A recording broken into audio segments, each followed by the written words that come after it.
두아디라 교회의 사자에게 편지하라. 그 눈이 불꽃 같고 그 발이 빛난 주석과 같은 하나님의 아들이 이르시되, 내가 내 사업과 사랑과 믿음과 섬김과 인내를 나누니 내 나중 행위가 처음보다 많도다. 그러나 내게 책망할 일이 있노라. 자칭 선지자라 하는 여자 이세벨을 내가 용납함이니 그가 내 종들을 가르쳐 꾀어 행음하게 하고 우상의 제물을 먹게 하는도다. 아멘. 이 시간도 하나님의 은혜와 사랑에 반응하며 함께 예배드리는 우리 청년 공동체 모든 지체들과 우리 유튜브 영상으로 예배드리는 우리 양일교회 모든 교우들에게 하나님의 은혜와 사랑이 넘쳐나기를 주님의 이름으로 축복합니다. 저와 함께 계속적으로 요한계시록에 나오는 소아시아 7교회에 대해서 우리가 계속 묵상하고 있습니다. 에베소 교회, 서머나 교회, 버가모 교회, 두아디라 교회, 사대 교회, 빌라델피아 교회, 라오디게아 교회, 이렇게 7교회 중 오늘은 주님께서 두아디라 교회 사자에게 말씀하시는 부분을 함께 살펴보며 오늘 이 시대 가운데의 믿음을 지키며 살아간 우리 청년들에게 어떤 신앙적 유익과 도움이 있는지 함께 살펴보며 그 은혜를 나누기를 원합니다. 오늘날을 살고 있는 이 시대를 다양하게 지칭합니다. 얼마 전까지만 해도 포스트 모더니즘이다, 포스트 모던 시대라는 표현을 사용했습니다. 탈근대화를 뜻하는 것이죠. 이후에는 4차 산업혁명이다, AI 시대다, 융복합 시대다, 트랜스 휴먼 시대다, 이런 다양한 용어들로 우리가 사는 시대와 사회를 분석하고 표현하였습니다. 그리고 이제 전 세계적으로 팬데믹 사태, 이 코로나로 인하여서 우리는 이전과 전혀 다른 상황과 환경에 놓이게 되었습니다. 그래서 지금 이 시대를 포스트 코로나 혹은 코로나와 함께 간다고 해서 위드 코로나, 코로나 안에 있다고 해서 인 코로나, 또는 코로나 한가운데 있다고 해서 미드 코로나라는 표현을 사용하기도 합니다. 또한 코로나로 인해서 직접적인 접촉 없이 간접적 접촉으로만 생활하는 언택트 시대라는 표현도 사용하고, 또 이러한 새로운 변화에 따라 이제는 새로운 기준을 따르게 되었다고 뉴노멀 시대라는 표현을 사용하기도 합니다. 오늘 이 시간에는 본문 말씀과 오늘 우리가 살고 있는 이 시대 상황, 즉 포스트 코로나, 미드 코로나 시대 속에서 신앙생활하는 우리 청년들이 어떻게 신앙의 뉴노멀이 있어야 되는지 함께 생각하고 나누기를 원합니다.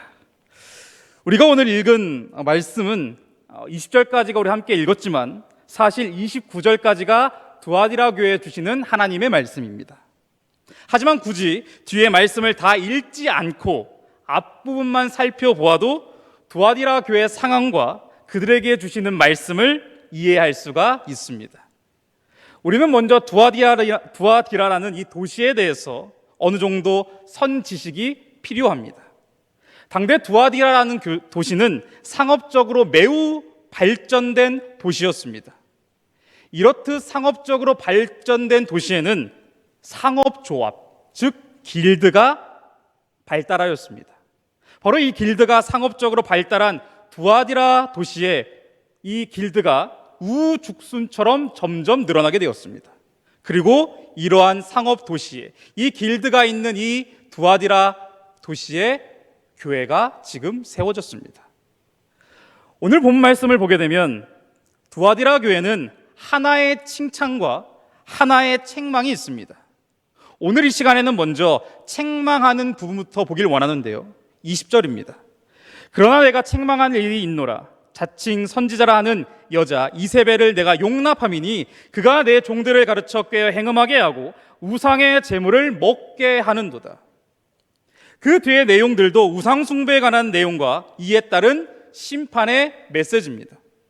우리가 20절 말씀을 통해 알아내고 이해할 수 있는 단서는 이세벨이라는 거짓 선지자 여인의 이름입니다.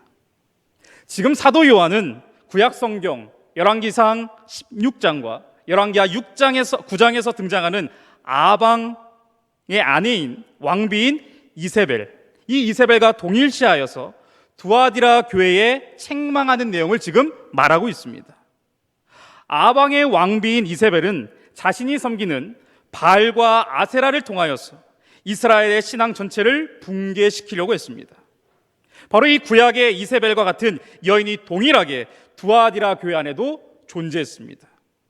이런 거짓 선지자의 활동의 경계는 우리가 앞서 살펴본 버가모 지역의 발람, 니골라당의 모습과도 굉장히 유사합니다. 그런데 이러한 우상 숭배의 모습이 이세벨이라는 어느 한 여인 혹은 어느 한 집단에만 국한되어 있는 것이 아니었습니다. 오늘 보면 18절 말씀을 보면 이렇게 주님을 묘사합니다. 그 눈이 불꽃 같고 그 발이 빛난 주석과 같은 하나님의 아들이 이르시되. 다시요. 그 눈이 불꽃 같고 그 발이 빛난 주석과 같은 하나님의 아들이 이르시되. 불꽃 같은 눈, 빛난 주석 같은 발. 여러분, 이는 다니엘서 10장에서 말하는 인자의 모습입니다.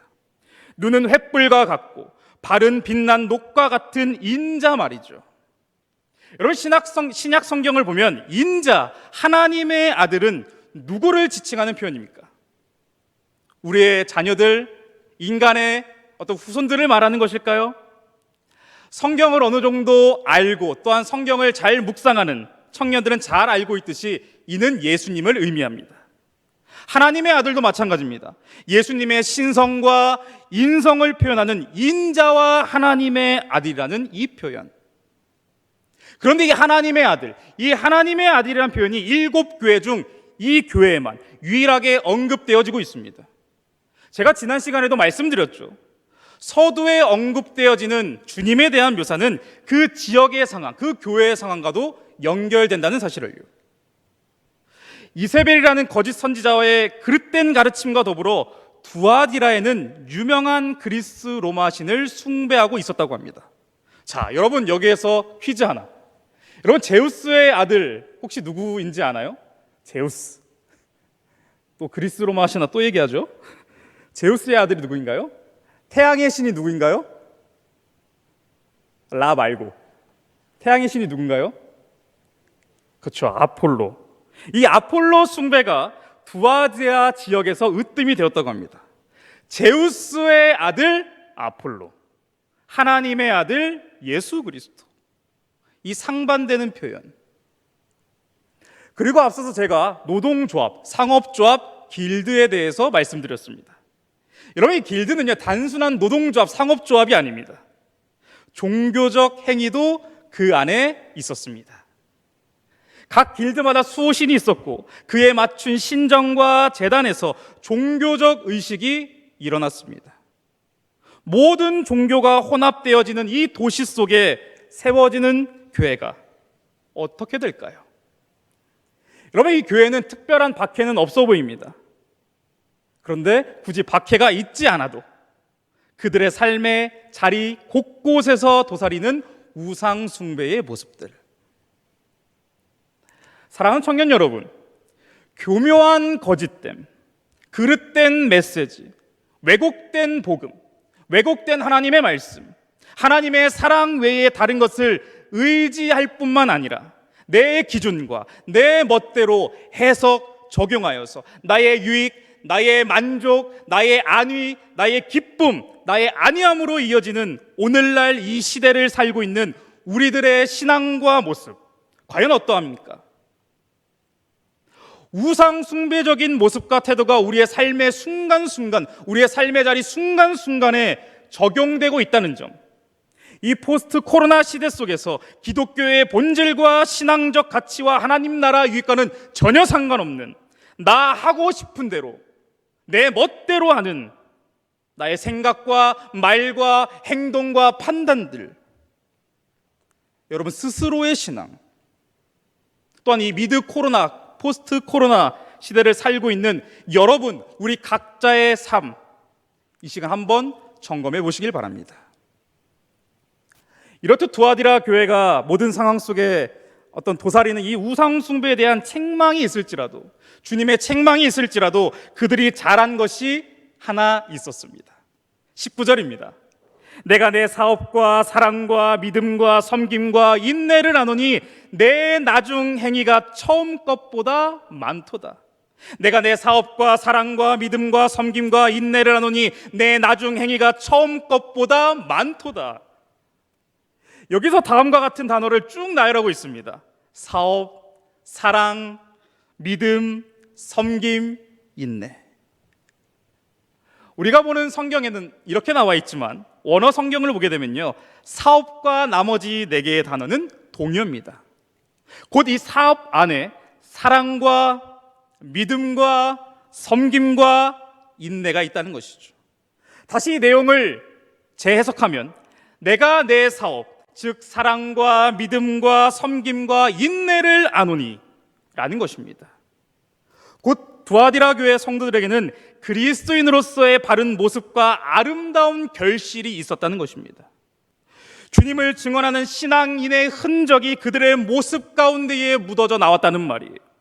성도가 성도로서, 교회가 교회로서 사명이 처음 교회가 세워질 때만, 초창기에만 있던 것이 아니라 처음보다 나중에 이런 모습이 점점 더 많아지고 있다고 오늘 말씀은 우리에게 알려주고 있는 것입니다.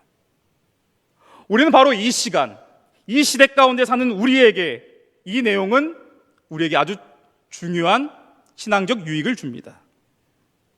초심이 변질되지 않아 더욱더 그 신앙의 열매가 많이 맺어진 이 두아디라 교회, 주님의 마음에 흡족한 교회와 성도로서 아름다운 사업이 확장되는 이 두아디라 교회, 여러분, 이와 같은 모습이 교회 안에서만 일어난 것일까요?